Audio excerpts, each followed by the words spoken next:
SY그룹의 총수 강태환 회장의 집무실은 그의 성격을 그대로 보여주는 듯했다. 거대하고 육중한 마호가니 책상 한쪽 벽면을 가득 채운 세계지도와 그 위에 밝힌 수십 개의 핀, 그리고 도시의 스카이라인을 한눈에 담는 통유리창까지, 그 모든 것이 그의 야망과 성취, 그리고 지독한 외로움을 동시에 말해주고 있었다. 하지만 지금 그의 시선은 창밖의 화려한 도시가 아닌 책상 위에 놓인 두 장의 사진에 고정되어 있었다. 사진 속 두 남자는 그의 아들들이었다. 첫째 강민혁과 둘째 강지훈. 누가 봐도 흠잡을 데 없는 외모에 명문대 졸업장까지 갖춘 대한민국 상위 1%의 삶을 사는 남자들이었다. 그러나 아버지인 강태환의 눈에는 그저 한심하기 짝이 없는 철부지들일 뿐이었다. 어제는 또 어디서 사고를 치고 다닌 게냐. 강 회장의 나직한 목소리가 적막한 집무실에 울렸다. 그의 앞에는 충직한 김 비서가 고개를 숙인 채 서 있었다. 민혁 도련님은 클럽에서 모델 지망생과 시비가 붙어 경찰서에 다녀왔고, 지훈 도련님은 주주총회에 상정돼 신규 프로젝트 자금을 빼돌려 개인적인 주식 투자에 사용한 정황이 포착되었습니다. 김 비서의 보고는 건조했지만 그 내용은 강 회장의 심장을 얼음장처럼 차갑게 만들었다. 맏아들은 망나니처럼 방탕한 생활을 일삼고, 둘째 아들은 겉으로는 온화한 척하며 뒤로는 회사 돈에 손을 대고 있었다. 형제는 서로를 견제하고 헐뜯으며 아버지의 재산을 물려받을 궁리만 할 뿐, 그 재산을 일군 아버지의 피와 땀에는 조금의 관심도 없었다. 강태환은 눈을 감았다.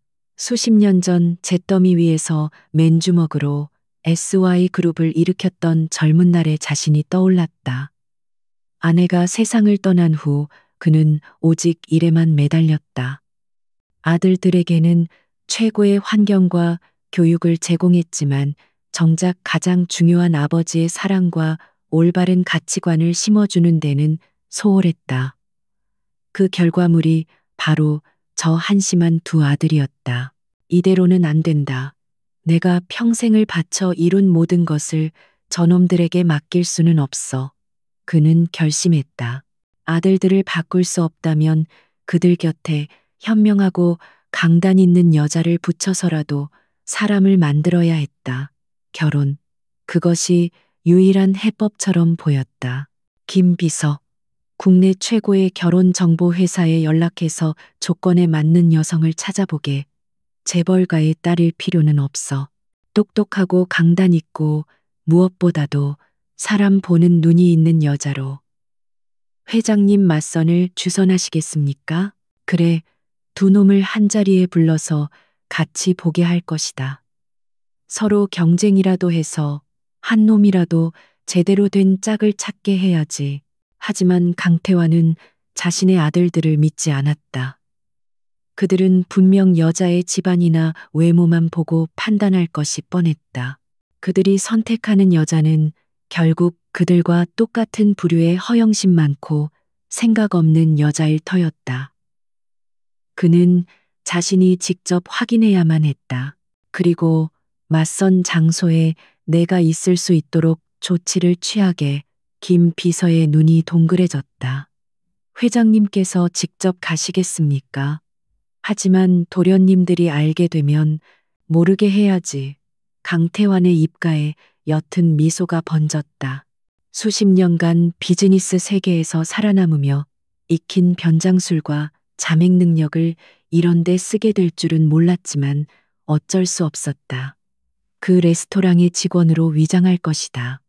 나이든 웨이터나 청소부 정도면 아무도 의심하지 않겠지. 내가 내 며느리감을 직접 보고 판단하겠다. 며칠 후 강남의 최고급 이탈리안 레스토랑 라스텔라. 강민혁과 강지훈은 약속 시간보다 10분이나 늦게 나타났다. 민혁은 머리부터 발끝까지 명품으로 치장한 채 거만한 표정으로 레스토랑에 들어섰고, 지훈은 부드러운 미소를 띠고 있었지만 그 눈빛에서는 상대를 아래로 훑어보는 오만함이 느껴졌다. 이런 시시한 자리에 왜 우리 둘을 같이 부른 건지 모르겠군. 민혁이 넥타이를 풀며 투덜거렸다.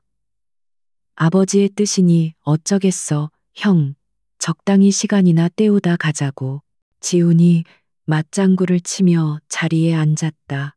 그들로부터 몇 걸음 떨어진 곳에서 낡고 허름한 직원 유니폼을 입은 한 노인이 묵묵히 테이블을 닦고 있었다. 희끗희끗한 머리에 깊게 팬 주름 어딘가 고단해 보이는 그 노인은 SY그룹의 총수 강태환이었다. 그는 아들들의 대화를 들으며 속으로 끓어오르는 분노를 억눌렀다. 바로 그때 레스토랑 입구에 한 여성이 나타났다. 오수진, 화려한 장신구나 값비싼 명품 가방은 없었다. 단정하게 묶은 머리, 깔끔한 블라우스와 스커트 차림. 하지만 그녀의 자세는 꼿꼿했고 주위를 둘러보는 눈빛은 차분하면서도 총명했다. 강태환은 순간적으로 숨을 멈췄다. 요란하게 꾸미지 않았음에도 불구하고 그녀에게서는 주변의 모든 것을 압도하는 기품과 지성이 느껴졌다. 수진이 자리에 앉자마자 민혁이 노골적으로 그녀를 위아래로 훑어보며 말했다. 듣던 것보다 훨씬 평범하시네. 우리 집안과 엮이려면 이 정도로는 부족한데. 시작부터 무례하기 짝이 없는 말이었다. 강태환은 주먹을 꽉 쥐었다. 당장이라도 달려가 아들의 뺨을 후려치고 싶었다. 하지만 오수진은 조금도 당황하지 않았다. 그녀는 옅은 미소를 지으며 민혁을 똑바로 쳐다보았다. 제가 부족한지 아닌지는 강민혁 씨가 판단할 문제가 아닌 것 같네요. 그리고 저는 사람을 집안이나 정도로 평가하지 않습니다. 그녀의 목소리는 부드러웠지만 그 안에는 강철 같은 단단함이 있었다. 민혁의 얼굴이 순간 붉어졌다. 분위기를 전환하려는 듯 지훈이 미소를 지으며 나섰다. 형이 신뢰가 많았습니다. 오수진 씨 SY그룹의 자회사인 SY플래닝 전략기획팀 팀장이라고 들었습니다. 대단하시네요. 그 나이에 팀장까지. 겉으로는 칭찬하는 듯 했지만 그 나이에라는 말에는 여자가 사회에서 성공하는 것에 대한 은근한 무시가 담겨 있었다. 수지는 지훈에게로 시선을 돌렸다. 나이가 아니라 실력으로 평가받는 시대라고 생각합니다. 강지훈 씨. 그리고 제가 알기로 지훈 씨는 아직 회사에서 이렇다 할 성과를 내지 못하셨다고 들었습니다만 이번에는 지훈의 미소가 굳어졌다. 두 형제는 자신들이 던진 모욕이 몇 배나 더 날카로운 칼이 되어 돌아오자 당혹감을 감추지 못했다. 그들은 늘 자신들의 권력과 재력 앞에서 사람들이 설설기는 것에 익숙해져 있었다. 이렇게 정면으로 자신들의 오만함을 지적하는 사람은 처음 만나본 것이다. 대화는 살얼음판을 걷는 듯 위태롭게 이어졌다. 민혁과 지훈은 계속해서 수진의 배경과 재산을 캐물으며 그녀를 시험하려 들었고 수진은 그때마다 흔들림 없는 논리와 품위로 그들의 천박함을 되받아쳤다. 강태환은 멀리서 그 모든 것을 지켜보고 있었다. 그는 웨이터 행세를 하며 그들의 테이블에 물을 따라 주었고 빵을 가져다 주었다. 아들들은 늙은 웨이터에게 눈길 한 번 주지 않았지만 오수진은 달랐다. 그녀는 강태환이 물을 따라줄 때마다 작게 감사합니다라고 목례를 했다. 그 작은 행동 하나가 강태환의 얼어붙었던 마음에 따뜻한 불씨를 지폈다. 시간이 흐를수록 강태환의 감정은 분노에서 경이로움으로 그리고 마침내 설명할 수 없는 설렘으로 변해가고 있었다. 그는 자신의 아들들이 얼마나 한심한 존재인지 다시 한번 깨달았고 동시에 오수진이라는 여자가 얼마나 보석 같은 존재인지를 발견했다.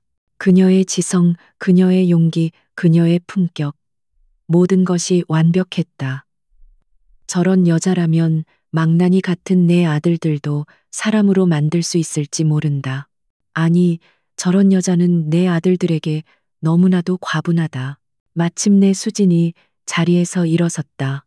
오늘 시간 내주셔서 감사합니다. 하지만 더 이상은 무의미한 시간 낭비인 것 같네요. 그녀는 두 형제에게 정중히 고개를 숙인 후 한치의 망설임도 없이 레스토랑을 나섰다. 멍하니 앉아있는 두 아들을 뒤로하고 강태환의 시선은 오직 수진의 뒷모습에만 고정되어 있었다. 그녀가 떠난 자리에 남은 짙은 여운이 그의 심장을 강하게 흔들었다. 처음에는 며느리감을 고르기 위한 자리였다. 하지만 이제 그의 머릿속에는 다른 생각만이 가득했다. 저 여자 오수진, 내가 직접 알아봐야겠다. 수십 년간 잊고 살았던 뜨거운 감정이 늙은 사자의 심장 속에서 다시금 포효하기 시작했다. 며느리감을 찾으러 온 자리에서 SY그룹의 총수 강태환은 예기치 못하게 자신의 운명을 만나고 말았다. 그날 이후 강태환 회장의 머릿속은 온통 오수진이라는 이름으로 가득 찼다. 수십 년간 오직 사업 확장과 M&A 그리고 냉정한 숫자들과 씨름해왔던 그의 뇌가 한 여자 때문에 제대로 작동하지 않는 지경이었다. 그는 김 비서를 호출해 오수진에 대한 모든 것을 보고하라고 지시했다. 김 비서가 가져온 보고서는 두꺼웠다. 평범한 중산층 가정에서 태어나 오직 자신의 실력만으로 명문대를 졸업하고 SY그룹 공채에 수석으로 입사한 인재. 그녀가 SY 플래닝 전략기획팀에 부임한 이후 회사의 분기별 실적은 눈에 띄게 상승 곡선을 그리고 있었다. 보고서의 마지막 장에는 그녀가 기획했지만 다른 사람의 이름으로 상부에 보고된 프로젝트 목록이 첨부되어 있었다. 그녀의 재능이 어떻게 착취당하고 있었는지 보여주는 명백한 증거였다. 이런 인재를 썩히고 있었다니. 강태환은 혀를 찼다. 분노와 함께 묘한 희열이 솟구쳤다. 그는 다이아몬드 원석을 발견한 기분이었다. 이제 며느리감을 찾는다는 원래의 계획은 그의 관심 밖으로 밀려났다. 그의 목표는 오직 하나 오수진이라는 여자를 더 깊이, 더 가까이에서 알아가는 것이었다. 그러기 위해서는 회장 강태환의 가면을 벗고 평범한 늙은이의 모습으로 그녀 곁에 머물러야만 했다. 김 비서 SY 플래닝 건물에 내가 들어갈 만한 자리가 있는지 알아보게. 눈에 띄지 않으면서도 그녀를 계속 지켜볼 수 있는 자리로. 김 비서의 얼굴에 난감한 기색이 스쳤지만 그는 군말 없이 명령을 수행했다. 며칠 뒤 강태환은 박인수라는 새로운 이름을 얻었다. 정년 퇴직 후 소일거리를 찾는 노인이라는 배경을 가진 SY 플래닝 건물의 조경관리 겸 시설팀 직원. 그의 임무는 건물 로비의 화초를 가꾸고 옥상 정원을 관리하며 자잘한 시설 보수를 하는 것이었다. 회장 집무실과는 하늘과 땅 차이의 자리였지만 강태환은 만족했다. 작업복으로 갈아입은 강태환은 거울 앞에 섰다. 값비싼 맞춤 정장 대신 낡고 빛바랜 작업복을 윤기나던 구두 대신 흙먼지 묻은 안전화를 신은 자신의 모습이 낯설었다. 그는 일부러 허리를 더 구부정하게 숙이고 걸음걸이를 느릿하게 바꾸었다. 수십 년간 몸에 밴 권위와 위험을 지우는 것은 생각보다 어려운 일이었지만 오수진을 위해서라면 못할 것도 없었다. 박인수로서의 첫 출근 날. 그는 이른 아침부터 건물 로비에 커다란 야자수 잎을 젖은 헝겊으로 닦고 있었다. 출근하는 직원들이 힐끗 쳐다볼 뿐 누구 하나 그에게 관심을 갖지 않았다. 그들의 세계에서 그는 존재하지 않는 사람이나 마찬가지였다. 바로 그때 자동문이 열리며 익숙한 인형이 들어섰다. 오수진이었다. 그녀는 어제와 같이 단정한 모습이었다. 손에는 두꺼운 전공 서적과 서류철이 들려 있었다. 그녀는 로비의 다른 직원들과 가볍게 목례를 나누며 엘리베이터 쪽으로 향했다. 강태환은 심장이 쿵 하고 내려앉는 것을 느꼈다. 그는 일부러 잎을 닦던 분무기를 바닥에 떨어뜨렸다. 달그락 소리와 함께 분무기가 바닥을 굴렀다. 몇몇 직원이 인상을 찌푸리며 지나쳤지만 엘리베이터를 기다리던 오수진이 망설임 없이 다가와 분무기를 주어 그에게 건넸다. 여기 있습니다. 어르신, 조심하세요. 따뜻하고 부드러운 목소리였다. 그녀의 눈에는 동정이나 무시가 아닌 한 인간에 대한 순수한 존중이 담겨 있었다. 아, 고맙습니다, 아가씨. 강태환은 어색하게 대답하며 분무기를 받아들었다. 짧은 순간 스친 그녀의 손끝에서 전해진 온기가 그의 심장을 간지렸다. 그녀는 가볍게 미소를 지어 보인 후 엘리베이터에 올라탔다. 강태환은 그녀가 사라진 엘리베이터 문만 한참을 멍하니 바라보았다. 그날부터 강태환의 은밀한 관찰이 시작되었다. 그는 박인수로서의 임무에 충실하면서도 그의 모든 신경은 오수진에게 향해 있었다. 그는 그녀가 누구보다 일찍 출근하고 가장 늦게 퇴근하는 모습을 보았다. 점심시간에는 구내 식당에서 혼자 간단히 식사를 해결하고 남는 시간에는 옥상 정원에 올라와 책을 읽거나 골똘히 생각에 잠기곤 했다. 그는 옥상 정원을 가꾸는 척하며 그녀의 모습을 훔쳐보았다. 그녀는 복잡한 도심의 소음 속에서도 자신만의 평온을 유지할 줄 아는 여자였다. 때로는 지친 듯 깊은 한숨을 내쉬기도 했지만 이내 다시 의지를 다지듯 두 주먹을 불끈 쥐는 모습에서 그녀의 강인한 내면을 엿볼 수 있었다. 그러던 어느 날 그는 충격적인 장면을 목격했다. 오수진의 직속 상관인 최 부장이 부장실에서 그녀가 밤새워 작성한 보고서를 마치 자신이 쓴 것처럼 수정하고 있는 것이었다. 잠시 후 SY 플래닝의 총괄 이사로 와 있던 그의 맏아들 강민혁이 사무실에 들이닥쳤다. 최 부장 이번 신제품 론칭 프로젝트 기획안 아주 좋아. 역시 최 부장이야. 강민혁은 최 부장의 어깨를 두드리며 칭찬을 아끼지 않았다. 최 부장은 비굴한 미소를 지으며 연신 허리를 굽혔다. 과찬이십니다, 이사님. 모두 이사님께서 방향을 잘 잡아주신 덕분입니다. 그들의 대화를 들으며 복도 끝에서 화분에 물을 주고 있던 강태환의 얼굴이 차갑게 굳어졌다. 그 기획안은 지난 며칠간 오수진이 퇴근도 잊은 채 매달렸던 프로젝트였다. 그녀의 노력과 재능이 저 아첨꾼 부장과 망나니 아들 앞에서 아무렇지 않게 도둑질 당하고 있었다. 강민혁은 자신의 자리에서 묵묵히 일하고 있는 오수진을 발견하고는 비웃음을 날렸다. 어이오 팀장, 아직도 회사에 붙어 있었나? 맞선 자리에서 그렇게 잘난 척하더니 결국엔 남 밑에서 일하는 월급쟁이 신세는 똑같잖아. 주변의 모든 직원들이 숨을 죽였다. 모욕적인 언사였지만 누구 하나 나서는 이가 없었다. 오수진은 천천히 자리에서 일어났다. 제 자리에서 제 일을 하는 것이 부끄러운 일이라고 생각하지 않습니다, 이사님. 그리고 이사님께서 칭찬하신 그 기획안, 어젯밤 제가 최종적으로 검토했던 버전과 아주 유사하더군요. 그녀는 강민혁의 눈을 피하지 않고 똑바로 말했다. 분노를 터뜨리는 대신 사실을 통해 상대의 비겁함을 찌르는 방식이었다. 강민혁의 얼굴이 일그러졌지만 그는 더 이상 대꾸하지 못하고 씩씩거리며 사무실을 나갔다. 강태환은 그 모든 것을 지켜보며 주먹을 쥐었다 폈다를 반복했다.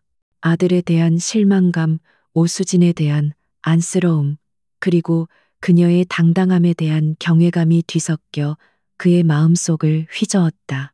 그날 오후 그는 옥상 정원에서 벤치에 앉아 샌드위치로 늦은 점심을 해결하고 있는 오수진에게 다가갔다. 아가씨 일하는 게 많이 힘든 모양이요.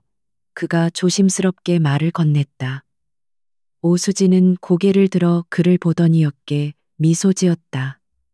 박인수 씨셨네요. 그냥 가끔은 뜻대로 되지 않는 일들이 있으니까요. 그래도 아가씨는 늘 씩씩해 보여서 좋구먼. 그런가요? 그녀는 잠시 먼 곳을 바라보았다. 힘들지 않다면 거짓말이겠죠. 하지만 제가 하는 일이 누군가에게 도움이 되고 세상의 작은 변화라도 만들 수 있다면 그걸로 만족해요. 결과가 어떻든 과정 속에서 최선을 다하는 것. 그게 제 방식이에요. 그녀의 말 한마디 한마디가 강태환의 가슴에 깊이 박혔다. 그는 이 여자가 단순히 똑똑하고 강단 있는 사람이 아니라는 것을 깨달았다. 그녀는 자신만의 철학을 가진 깊고 단단한 영혼의 소유자였다. 그날 저녁 퇴근하는 직원들이 모두 빠져나간 텅 빈 SY 플래닝 건물 앞에 서서 강태환은 어둠 속에서 환하게 빛나는 오수진의 사무실 창문을 올려다보았다.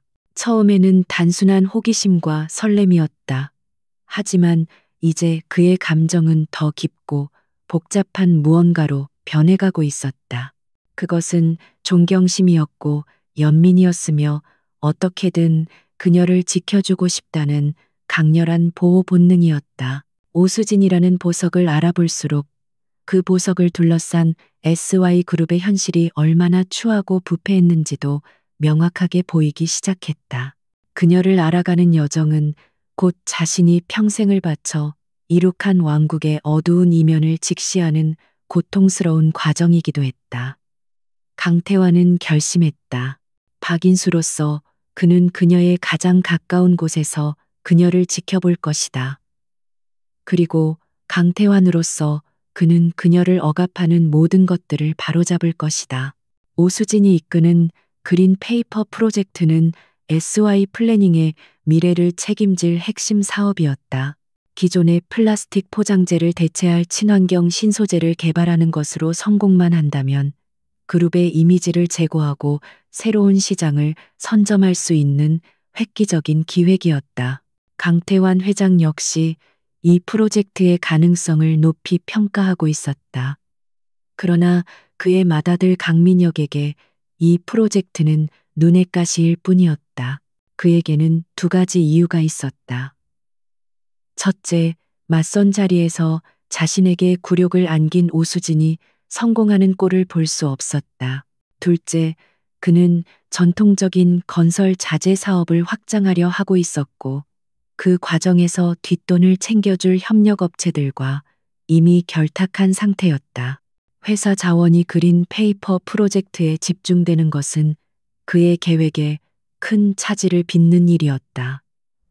강민혁의 방해는 노골적이고 치졸했다. 그는 총괄 이사라는 직위를 이용해 프로젝트에 할당된 예산을 대폭 삭감해버렸다. 명목은 그룹 전체의 긴축 경영 방침이었지만 실제로는 오수진의 프로젝트만을 겨냥한 조치였다. 이게 어떻게 된 일이죠? 부장님 알디 예산의 절반이 삭감되었습니다. 이래서는 핵심 기술을 개발할 수가 없습니다. 오수진이 긴급히 최 부장을 찾아가 항의했지만 그는 난처한 표정을 지으며 고개를 저을 뿐이었다. 강 이사님께서 직접 지시하신 사항이야. 내가 어떻게 할 수 있는 일이 아니네 오 팀장. 설상가상으로 프로젝트의 핵심 인력들이 하나둘씩 다른 부서로 차출되기 시작했다. 신규 리조트 개발팀, 해외 마케팅팀 등 전혀 관련 없는 부서에서 긴급 인력 지원 요청이라는 허울 좋은 명분으로 그녀의 팀원들을 빼내갔다. 팀은 순식간에 와해될 위기에 처했다. 강민혁이 뒤에서 조종하고 있다는 사실을 모르는 사람은 없었지만 누구도 감히 그의 심기를 거스르려 하지 않았다. 사무실은 냉랭한 기류에 휩싸였다. 남은 팀원들은 불안에 떨었고 프로젝트의 미래에 대해 비관적인 소문들이 복도를 떠돌았다. 오수진은 쏟아지는 업무와 팀원들을 다독이는 일을 동시에 해내야 했다. 그녀는 지쳐갔지만 포기하지 않았다. 밤을 새워가며 삭감된 예산 안에서 프로젝트를 진행할 수 있는 대안을 찾고 직접 발로 뛰며 외부 연구소와의 협력을 모색했다. 강민혁이 불도저처럼 정면으로 그녀를 밀어붙이는 동안 둘째 아들 강지우는 전혀 다른 방식으로 그녀에게 접근했다. 그는 형의 무식한 방해 공작을 지켜보며 회심의 미소를 짓고 있었다. 형이 악역을 자처하며 오수진을 궁지로 몰아넣을수록 자신에게는 더 좋은 기회가 생기는 셈이었다. 어느 날 저녁 텅 빈 사무실에 홀로 남아 씨름하고 있는 오수진에게 강지훈이 따뜻한 커피를 들고 찾아왔다. 늦게까지 고생이 많으시네요. 오 팀장님. 그의 얼굴에는 부드럽고 염려 가득한 미소가 걸려 있었다. 형님이 너무 심하다는 거 저도 잘 압니다. 같은 동생으로서 부끄럽네요. 오수진은 경계심을 늦추지 않은 채 그를 바라보았다. 무슨 용건으로 오셨는지요, 상무님. 용건이라니요. 너무 딱딱하게 구시네요. 그냥 힘이 되어드리고 싶어서요. 오 팀장님 같은 유능한 인재가 형 같은 사람 때문에 좌절하는 모습을 보고 싶지 않습니다. 그는 한숨을 쉬며 말을 이었다. 제가 뒤에서 조금이나마 도와드릴 수 있는 일이 있다면 좋겠습니다. 형님의 계획에 대한 정보라든지 아니면 예산을 확보할 수 있는 다른 루트라든지. 그의 제안은 달콤했다. 사면 초가에 빠진 그녀에게는 거절하기 힘든 유혹이었다. 하지만 오수진은 그의 눈빛 깊은 곳에 숨겨진 차가운 계산을 읽었다. 이 남자는 자신을 돕는 것이 아니라 자신을 이용해 형을 공격하고 아버지에게 점수를 따려는 속셈이었다. 강민혁이 맹독을 가진 맹수라면 강지우는 아름다운 꽃 속에 독을 숨긴 뱀과 같았다. 마음만 감사히 받겠습니다. 상무님, 이 프로젝트는 제 책임이니 제가 알아서 해결하겠습니다. 그녀는 정중하지만 단호하게 그의 제안을 거절했다. 강지우는 아쉽다는 표정을 지었지만 순순히 물러났다. 그는 조급해하지 않았다. 오수진이 곧 자신의 손을 잡을 수밖에 없는 상황이 올 것이라고 확신했다. 이 모든 암투를 늙은 정원사 박인수는 그림자처럼 묵묵히 지켜보고 있었다. 그는 복도 끝에서 계단참에서 그리고 옥상 정원에서 두 아들이 오수진의 숨통을 조여오는 방식을 똑똑히 목격했다. 민혁의 거만함과 지훈의 교활함이 번갈아 그녀를 덮칠 때마다 강태환의 심장은 분노로 타들어가는 것 같았다. 그는 당장이라도 아들들의 멱살을 잡고 호통을 치고 싶었다. 이 회사의 주인이 누구인지, 너희가 밟고 있는 그 여자가 어떤 존재인지를 알려주고 싶었다. 하지만 그는 그럴 수 없었다. 자신의 정체가 드러나는 순간 오수진과의 모든 관계는 끝장날 것이다. 그녀는 자신을 기만한 남자를 결코 용서하지 않을 터였다. 그는 무력감에 입술을 깨물었다. 왕의 자리에 앉아 있었지만 지금 그는 자신의 왕국에서 벌어지는 악행을 막을 힘이 없는 무력한 늙은이에 불과했다. 그래도 그는 자신이 할 수 있는 작은 일들을 했다. 어느 날 강민혁의 지시로 프로젝트 관련 중요 데이터가 담긴 외장 하드가 분실되는 사건이 발생했다. 오수진과 팀원들이 절망에 빠져 있을 때 박인수는 새벽 청소를 하다가 대형 소각로 앞에서 그 외장 하드를 발견했다. 그는 그것을 분실물 보관함에 조용히 넣어두었고 다음 날 오수진은 기적처럼 데이터를 되찾을 수 있었다.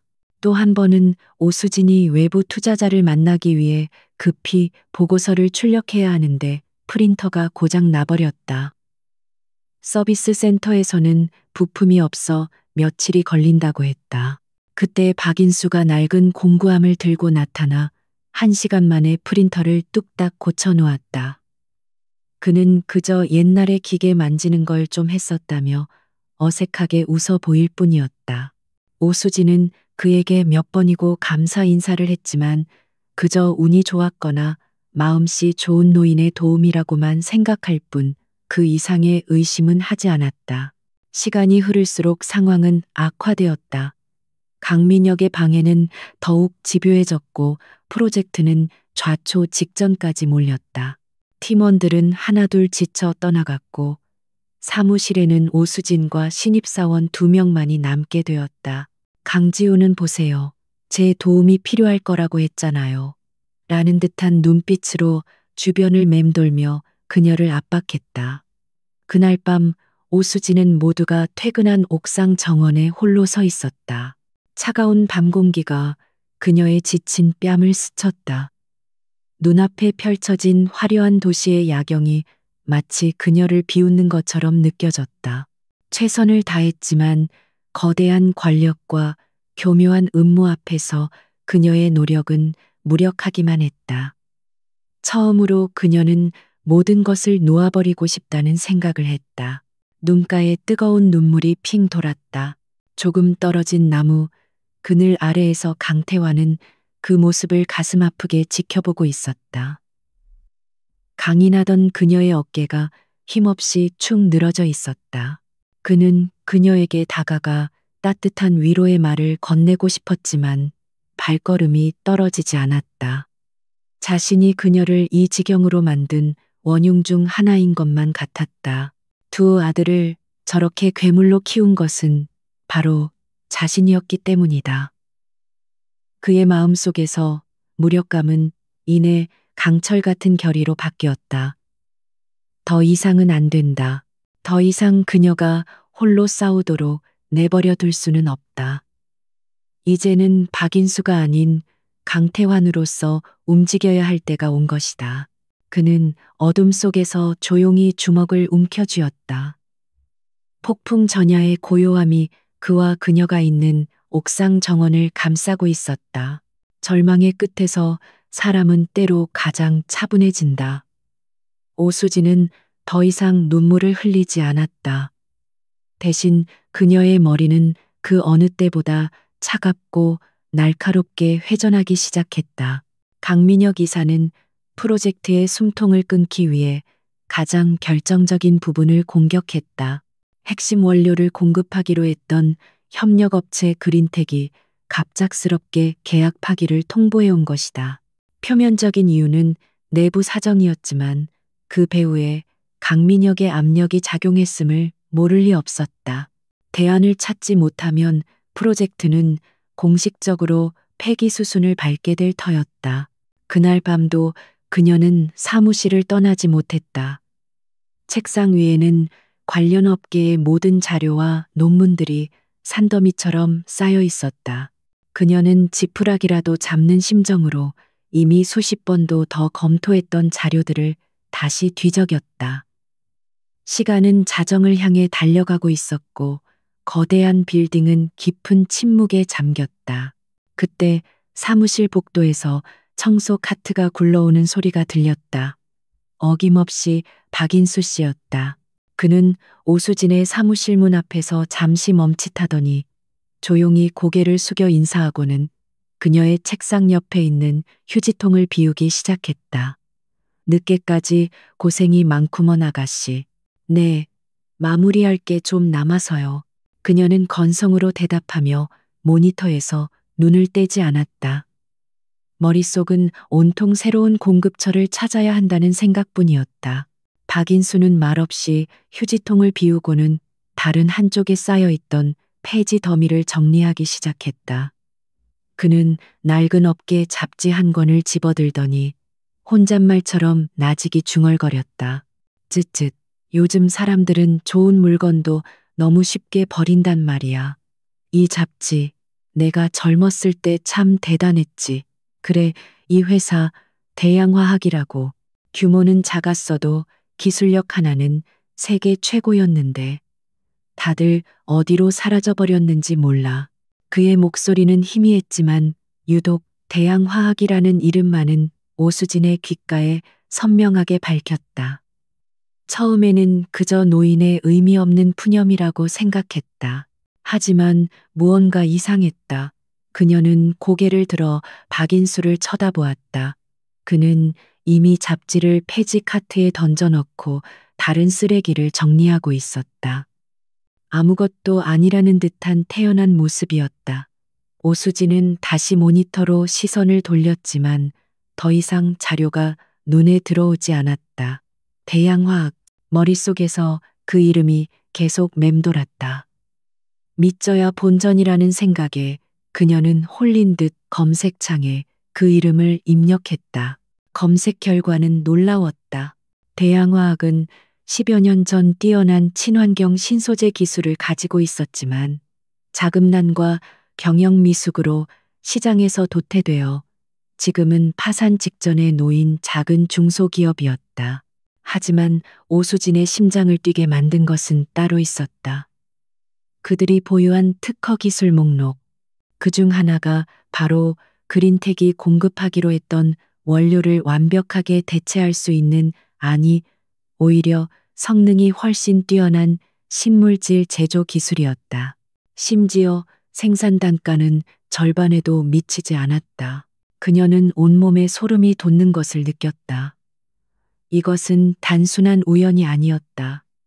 막다른 골목에 다다랐다고 생각한 순간 마치 신의 계시처럼 해답이 눈앞에 나타난 것이다.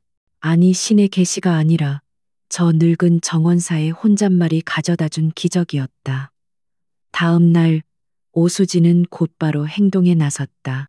그녀는 파산 관제인과 접촉해 대양화학의 특허 기술 인수 협상을 시작했다. 강민혁이 알기 전에 모든 것을 끝내야 했다. 동시에 그녀의 머릿속에서는 또 다른 의문이 싹트기 시작했다. 박인수, 그는 대체 누구일까? 그녀는 일부러 점심시간에 옥상 정원으로 올라갔다. 예상대로 그는 그곳에서 장미넝쿨을 손질하고 있었다. 어르신 안녕하세요. 어제는 감사했습니다. 박인수는 돌아보며 어리둥절한 표정을 지었다. 감사하다니 뭐가 말이오, 어르신 덕분에 큰 문제 하나를 해결했거든요. 오수진은 그의 반응을 살피며 말을 이었다. 어제 대양화학이라는 회사에 대해 말씀하셨잖아요. 혹시 그 분야에서 일하신 적 있으세요? 강태환은 순간 심장이 덜컥 내려앉았다. 그녀가 의심하기 시작했다는 것을 직감했다. 그는 애써 태연한 표정을 지으며 낡은 장갑을 낀 손으로 이마에 땀을 훔치는 신용을 했다. 아, 그거 말이오. 내가 젊었을 때 화학 공장 생산직으로 잠깐 일했었지. 그때 경쟁사였던 대양화학 기술이 어찌나 좋던지 우리 같은 사람들은 명함도 못 내밀 정도였어. 그냥 옛날 생각이 나서 해본 소리인데 아가씨 일에 도움이 됐다니 다행이구먼. 그의 대답은 완벽하게 계산된 것이었다. 너무 자세하지도 너무 모호하지도 않은 그럴듯한 거짓말. 그는 자신의 정체를 숨기기 위해 자신의 과거를 천한 공장 노동자의 것으로 둔갑시켰다. 오수진은 고개를 끄덕였지만 의심의 씨앗은 이미 그녀의 마음속 깊이 뿌리를 내린 후였다. 그녀는 그날부터 박인수라는 남자를 유심히 관찰하기 시작했다. 그녀의 눈에 들어온 것들은 사소했지만 의미심장했다. 그는 늘 허름한 작업복을 입었지만 그의 자세는 허리를 굽히고 있을 때조차 어딘가 모르게 위험이 서려 있었다. 흙먼지 묻은 안전화 위로 언뜻 보이는 양말은 늘 최고급 순면 제품이었다. 한 번은 그가 작업용 장갑을 벗었을 때 그의 손목에 희미하게 남은 값비싼 시계 자국을 보았다. 무엇보다도 이상한 것은 그의 눈빛이었다. 나이든 정원사의 것이라고 하기에는 너무나도 깊고 날카로우며 모든 것을 꿰뚫어보는 듯한 총기가 서려 있었다. 결정적인 것은 그가 사용하는 단어들이었다. 그는 다른 직원들과 대화할 때는 어눌하고 평범한 노인처럼 행동했지만 자신과 단둘이 이야기할 때면 무의식적으로 리스크 관리, 캐시플로우, 컨틴전시, 플랜 같은 고도의 경영 용어들을 일상적인 단어처럼 툭툭 내뱉곤 했다. 우연의 일치라고 하기에는 너무나도 많은 조각들이 하나의 그림을 향해 맞춰지고 있었다. 분실되었던 외장 하드, 절묘한 타이밍에 고쳐진 프린터, 그리고 결정적인 단서가 된 대양화학. 이 모든 사건의 중심에는 박인수라는 정체불명의 노인이 있었다. 며칠 후 오수진은 대양화학의 특허 기술 인수 계약을 성공적으로 마무리 지었다. 강민혁에게는 보고하지 않은 채 그녀는 새로운 기술을 바탕으로 수정된 프로젝트 계획안을 밤새워 작성했다. 이제 반격의 준비는 끝났다. 그녀의 프로젝트는 잿더미 속에서 불사조처럼 다시 날아오를 것이다. 그녀는 승리의 예감에 가슴이 벅차오르면서도 한편으로는 마음 한구석이 복잡했다. 그녀는 창밖으로 옥상 정원에서 묵묵히 꽃에 물을 주고 있는 박인수의 뒷모습을 바라보았다. 당신은 대체 누구세요? 이제 그녀에게 이 싸움은 단순히 강민혁과의 권력 다툼이 아니었다. 자신의 곁을 맴도는 미스터리한 조력자의 정체를 밝혀내는 것, 그것이 그녀에게 주어진 또 하나의 중요한 과제가 되었다. 기업의 생존을 건 전쟁과 한 남자의 비밀을 파헤치려는 팽팽한 긴장감이 그녀의 삶을 통째로 휘감기 시작했다. 대양화학의 특허 기술이라는 비장의 카드를 손에 쥔 오수진은 더 이상 망설이지 않았다. 그녀는 중간 결제 라인을 모두 무시하고 SY그룹의 핵심 이사진이 모두 참여하는 긴급 이사회를 소집해달라고 공식적으로 요청했다. 강민혁 이사의 전행과 프로젝트의 중대성을 고려할 때 정면 돌파 외에는 다른 길이 없었다. 이 소식은 즉시 강민혁의 귀에 들어갔다. 그는 자신의 사무실에서 길길이 날뛰었다. 감히 일개 팀장 따위가 자신의 권위에 정면으로 도전한 것이다. 그는 오수진이 찾아낸 돌파구가 무엇인지 알지 못했지만 상관없었다. 이사회는 그의 편이었다. 그는 즉시 자신과 결탁한 이사들에게 연락을 돌려 오수진의 프로젝트를 완전히 짓밟아 버릴 계획을 세웠다. 파산 직전에 부실 기업 기술을 도입하려는 무모한 도박꾼으로 그녀를 몰아가 업계에서 재기 불가능할 정도의 치명타를 입힐 작정이었다. 그의 분주한 움직임을 강지우는 여유롭게 지켜보고 있었다. 그에게 이사회는 형과 오수진을 동시에 무너뜨릴 절호의 기회였다. 그는 이번에야말로 오수진이 자신의 손을 잡을 것이라 확신했다. 그는 형인 강민혁이 원료 공급업체 그린텍에 압력을 행사했던 통화 녹음 파일을 손에 넣었다. 명백한 불법 행위의 증거였다. 그는 이사회 하루 전날 다시 오수진을 찾아갔다. 오 팀장님, 내일이 결전의 날이군요. 그는 파일이 담긴 USB 하나를 그녀의 책상 위에 올려놓았다.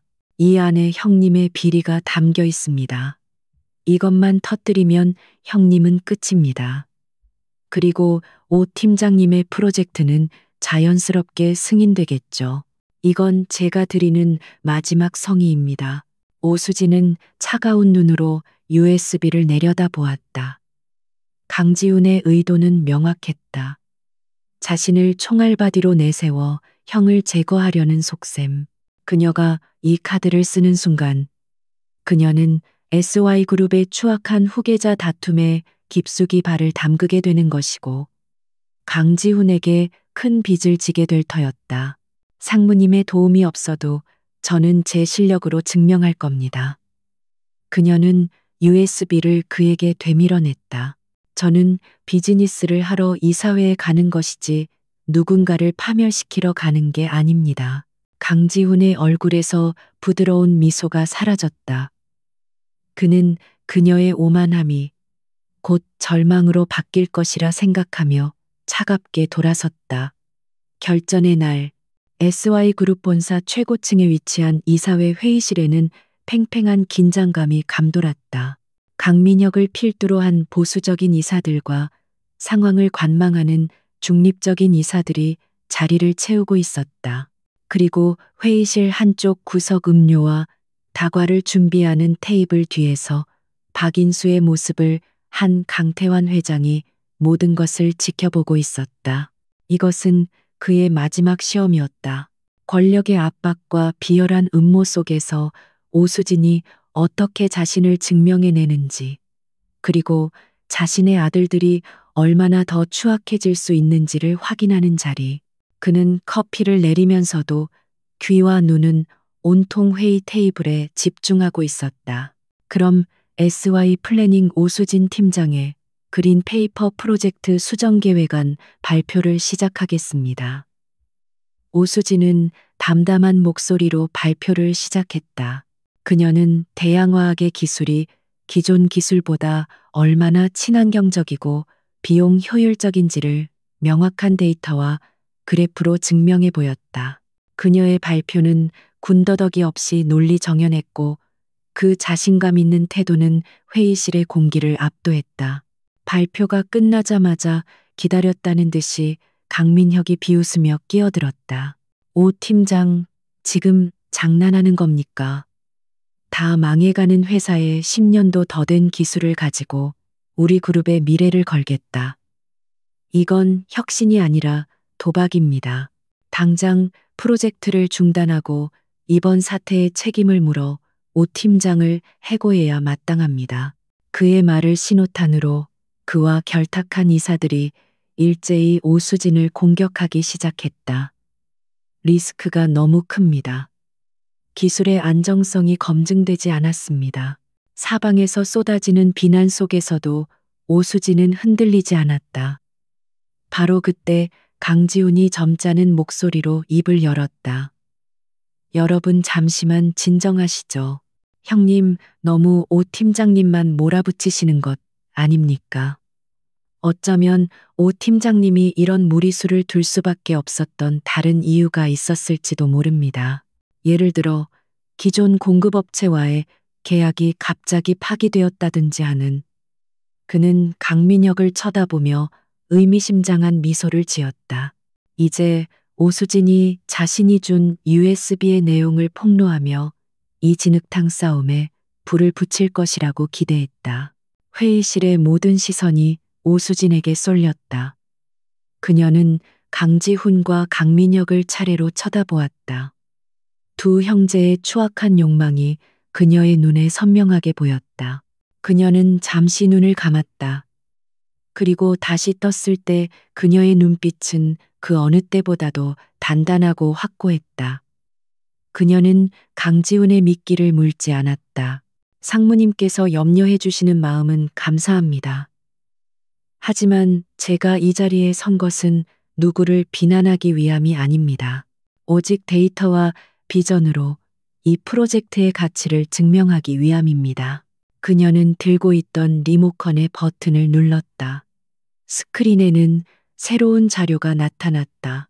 그것은 그린 페이퍼 프로젝트가 성공했을 경우의 예상 수익률과 시장 점유율, 그리고 강민혁이 추진하려는 건설, 자재 사업과의 비교 분석 자료였다. 강 이사님께서는 리스크를 말씀하셨습니다. 하지만 진짜 리스크는 변화를 두려워하는 것입니다. 이사님께서 추진하시는 사업의 향후 10년간 예상 성장률은 5%에 불과합니다.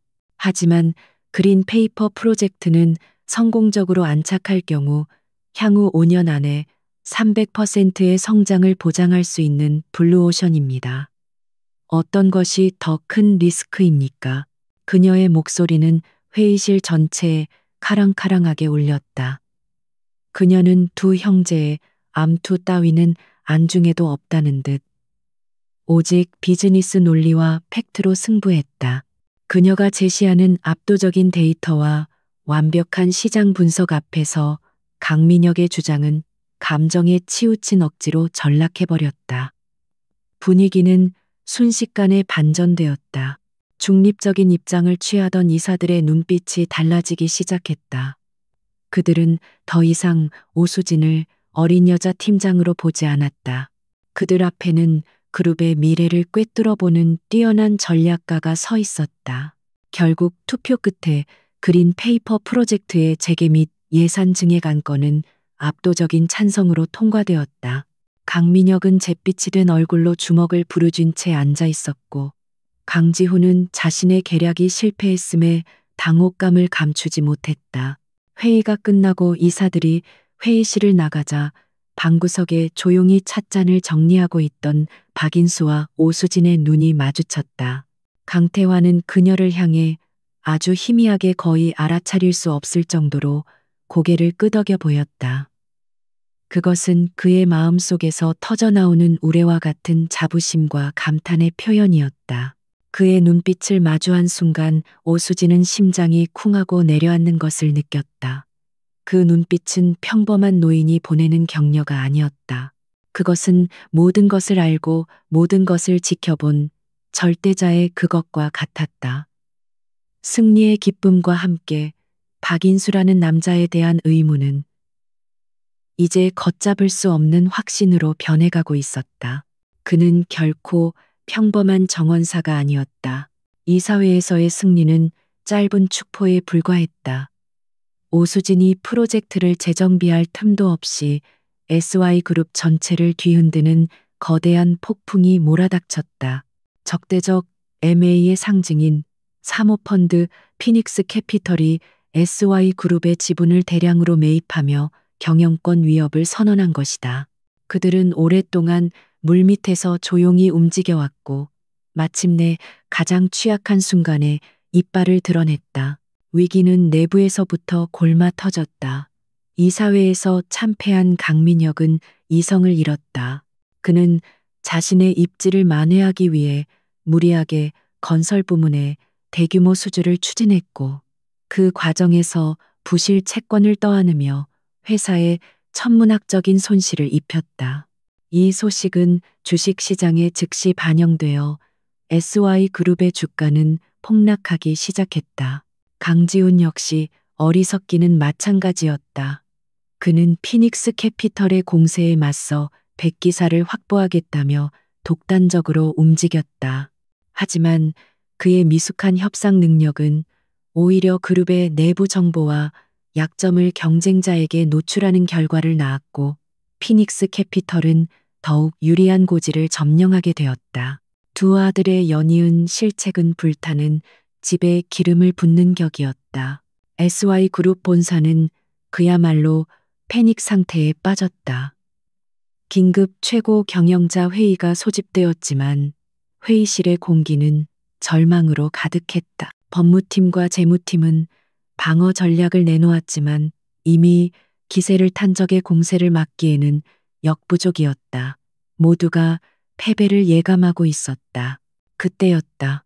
며칠 밤낮으로 피닉스 캐피털의 모든 것을 분석해온 오수진이 자리에서 일어났다. 그녀의 얼굴은 창백했지만 눈빛만은 얼음처럼 차갑고 날카로웠다. 방어는 의미가 없습니다. 공격해야 합니다. 그녀의 말에 회의실의 모든 시선이 쏠렸다. 그녀는 스크린에 자신이 분석한 자료들을 띄웠다. 피닉스 캐피털은 무자비한 사냥꾼이지만 약점이 없는 것은 아닙니다. 그들은 현재 유럽의 IT 기업 유로테크를 동시에 인수하려고 하고 있습니다. 만약 우리가 한 발 앞서 유로테크의 소규모 경쟁사인 넥스트젠을 인수한다면 상황은 달라집니다. 그녀의 목소리에 힘이 실렸다. 넥스트젠은 유럽 연합의 반독점 규제법에 아슬아슬하게 걸쳐 있는 기업입니다. 만약 SY그룹의 자회사가 된 넥스트젠이 몸집을 불리면 피닉스 캐피털이 유로테크를 인수하는 순간 그들은 반독점법을 위반하게 됩니다. 그들은 SY그룹과 유로테크 둘 중 하나를 포기해야만 하는 상황에 놓이게 될 겁니다. 이것이 우리의 유일한 활로입니다. 그것은 그 누구도 생각지 못한 절벽 끝에서 뛰어내리는 것과 같은 대담하고 위험한 역공이었다. 성공하면 모든 것을 되찾지만 실패하면 그룹의 존폐 자체가 위태로워지는 도박. 회의실은 찬물을 끼얹은 듯 조용해졌다. 이사들은 그녀의 천재적인 발상에 경악하면서도 그 엄청난 리스크에 겁을 먹었다. 강민혁과 강지우는 이때다 싶어 미친 듯이 반대하고 나섰다. 제정신입니까? 일개 팀장의 망상에 그룹의 운명을 걸자는 말입니까? 지금 우리에게 필요한 것은 안정이지 도박이 아닙니다. 당장 이 회의를 끝내시오. 두 아들의 선동에 이사들의 마음은 급격히 흔들렸다. 그들은 오수진의 능력을 인정하면서도 그녀의 손에 그룹의 운전대를 맡길 용기가 없었다. 시간은 흐르고 결정은 미뤄졌다. 오수진의 계획이 거부당하기 직전의 순간이었다. 벌컥. 아무도 예상치 못한 순간 육중한 회의실 문이 열렸다. 허름한 작업복 차림의 늙은 정원사 박인수가 천천히 안으로 걸어 들어왔다. 웬 늙은이야. 경비는 뭘 하는 거야. 당장 끌어내. 강민혁이 고함을 쳤다. 경비원들이 그에게 달려들었다. 하지만 그들이 그를 붙잡기 직전 회의 내내 침묵을 지키던 김 비서가 자리에서 일어나 그 앞을 막아섰다. 모두 멈추게. 회의실의 모든 이들이 어리둥절한 표정으로 그 광경을 지켜보았다. 박인수는 아랑곳하지 않고 회의 테이블에 가장 상석 주인이 비어있는 그 자리로 향했다. 그는 먼지 묻은 모자를 벗어 테이블 위에 내려놓았다. 그리고 수십 년간 의도적으로 구부정하게 숙였던 허리를 폈다. 순간 그의 모습이 변했다. 남루하고 초라했던 늙은 정원사는 온데간데 없이 사라지고 그 자리에는 감히 누구도 범접할 수 없는 위엄과 냉철한 카리스마를 내뿜는 SY그룹의 제왕 강태환 회장이 서 있었다. 회의실에는 숨막히는 정적이 흘렀다. 강민혁과 강지훈의 얼굴은 새하얗게 질려 유령처럼 변했다. 이사들은 자리에서 벌떡 일어나 어쩔 줄을 몰라 했다. 강태환은 얼어붙은 아들들을 차가운 시선으로 훑어보았다. 그의 첫마디는 얼음장처럼 차가웠다. 도박은 이미 시작되었네. 내가 내 회사를 어리석은 놈들에게 맡겼을 때부터. 그의 시선이 회의실 전체를 천천히 훑었다. 나는 지난 몇 달간 내 왕국의 가장 낮은 곳에서 모든 것을 보고 들었네. 누가 진정으로 회사를 위해 일하고 누가 자신의 배를 채우기 위해 회사를 좀먹고 있는지를.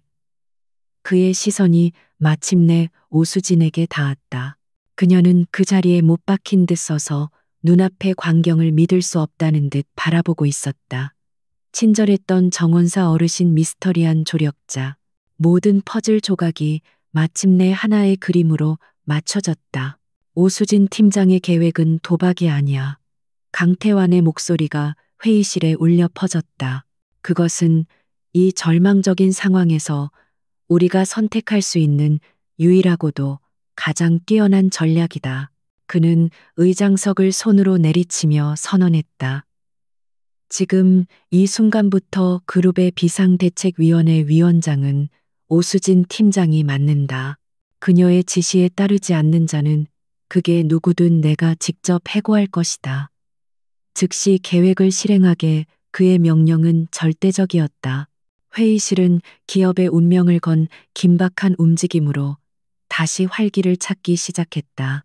하지만 그 거대한 드라마의 중심에서 강태환과 오수진은 서로의 눈을 바라보며 미동도 하지 않았다. 오수진의 머릿속은 혼돈 그 자체였다. 모든 의문이 풀리는 지적인 희열과 함께 거대한 배신감이 파도처럼 밀려왔다. 이 남자는 모든 것을 알고 있었다. 그녀의 고통, 그녀의 노력, 그녀의 절망적인 순간들까지도. 그는 모든 것을 끝낼 힘을 가졌으면서도 그저 한편의 연극을 관람하듯 그녀를 지켜보기만 한 것이다. 그녀는 그의 시험대 위에 올려진 실험용 쥐에 불과했다. 강태환은 그녀의 눈빛에서 모든 것을 읽었다. 그는 자신의 회사를 구했지만 어쩌면 자신이 진정으로 얻고 싶었던 단 한 사람의 마음을 잃어버렸을지도 모른다는 것을 깨달았다. 기업의 전쟁은 새로운 국면을 맞았지만 두 사람의 관계는 이제 막 가장 깊고 어두운 위기를 향해 첫 발을 내딛고 있었다. 강태환 회장의 절대적인 지휘 아래 SY그룹은 거대한 전쟁 기계처럼 일사불란하게 움직이기 시작했다. 그룹의 모든 핵심 역량이 넥스트젠 인수 작전을 위해 총동원되었다. 그 최전선에는 비상대책위원장 오수진이 있었다. 그녀는 개인적인 감정을 모두 지워버린 듯 냉철한 판단력과 무서운 추진력으로 작전을 이끌었다. 밤낮을 가리지 않는 협상 수십 개의 변수를 고려한 시뮬레이션, 그리고 한치의 오차도 없는 자금 집행까지. 그녀의 리더십 아래 그룹은 위기 속에서 오히려 이전보다 더 강력한 결속력을 보여주었다. 강태환은 의도적으로 한 걸음 물러나 있었다. 그는 오수진에게 모든 권한을 위임하고 그저 묵묵히 그녀의 성공을 지켜볼 뿐이었다. 그것은 그가 그녀에게 보내는 가장 큰 신뢰의 표현이자 지난 시간의 기만에 대한 속죄의 시작이었다. 결과는 완벽한 승리였다. 피닉스 캐피털은 SY그룹의 허를 찌르는 역공에 당황했고 유럽연합의 반독점 규제라는 암초에 부딪히자 결국 백기를 들고 물러났다. SY그룹은 경영권을 지켜냈을 뿐만 아니라 넥스트젠이라는 미래 가치가 높은 IT 기업까지 품에 안게 되었다. 위기는 오히려 기회가 되었다. 폭풍이 지나간 후 강태환은 자신의 두 아들을 회장 집무실로 불렀다. 더 이상 고함이나 분노는 없었다. 그의 목소리는 차갑고 조용해서 오히려 더 무서웠다. 너희 둘에게 주었던 모든 기회는 끝났다. 그는 강민혁과 강지훈에게서 모든 직책과 권한, 심지어 법인카드와 고급 승용차까지 빼앗았다. 그리고 그들에게 지방에 있는 그룹의 가장 오래되고 낡은 부품 공장으로 갈 것을 명령했다.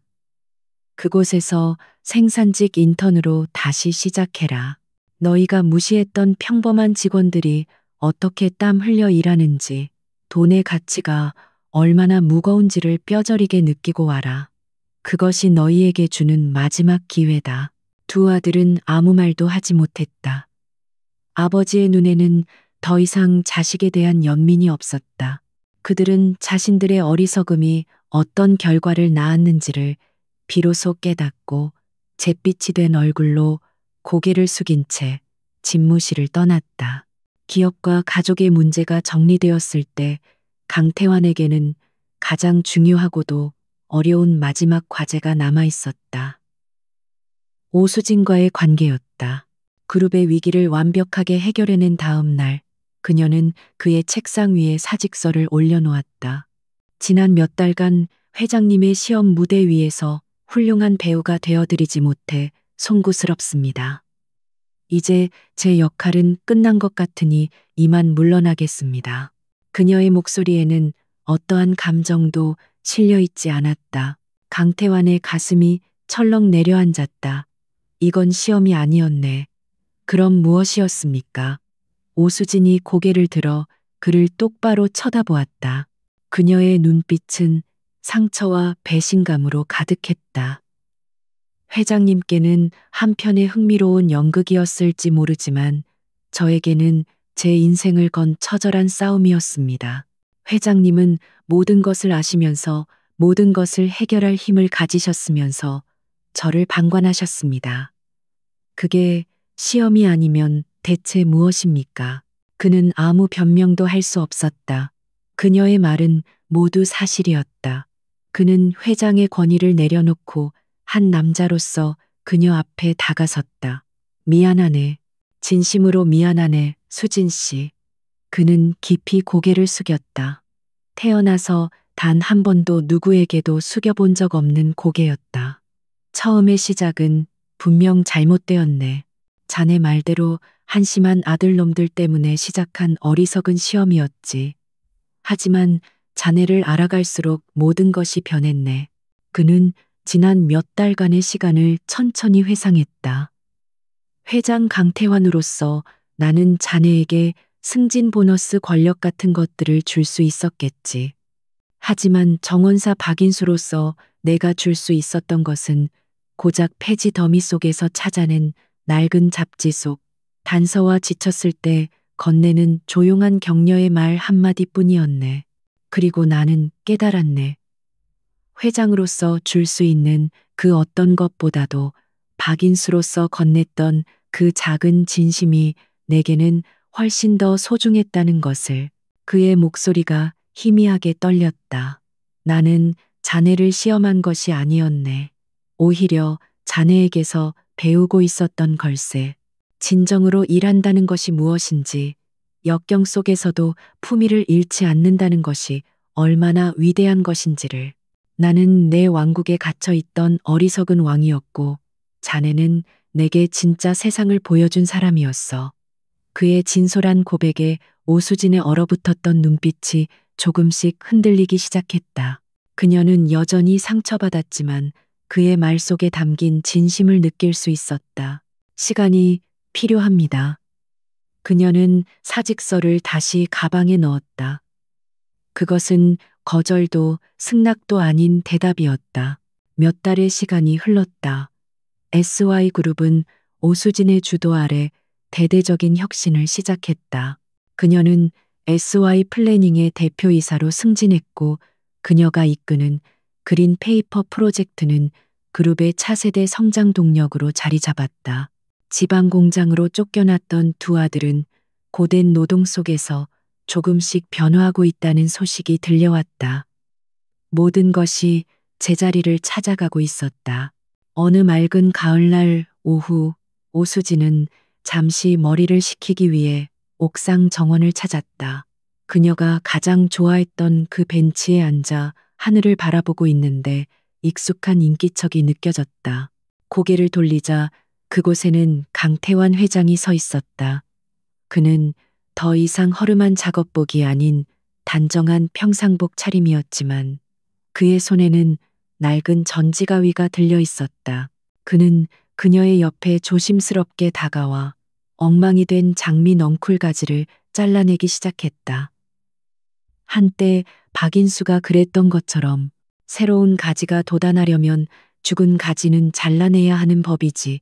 그가 혼잣말처럼 말했다. 그리고는 그녀를 돌아보았다. 그의 눈빛에는 이제 회장의 위엄이 아닌 한 남자의 따뜻하고 진솔한 마음이 담겨 있었다. 박인수는 서툴렀고 강태환은 어리석었네. 하지만 이제는 그 두 사람이 아닌 그냥 강태환이라는 남자로 자네 곁에서 이 정원을 함께 가꾸고 싶네. 우리 그렇게 정직하게 다시 시작해 볼 수 있겠나. 오수진은 말없이 그를 바라보았다. 그녀의 마음속을 휘젓던 배신감의 상처는 아직 희미하게 남아 있었지만 그 위로 새로운 신뢰와 애정의 싹이 돋아나고 있었다. 그녀는 천천히 아주 천천히 고개를 끄덕였다. 그녀의 입가에 맑고 부드러운 미소가 피어올랐다. 두 사람은 나란히 서서 가을 햇살이 쏟아지는 정원을 바라보았다. 죽은 가지들이 잘려나간 자리에서 새로운 희망이 이제 막 시작되고 있었다. 기업의 왕국을 넘어 두 사람의 마음 속에 진정한 사랑의 왕국이 세워지는 순간이었다.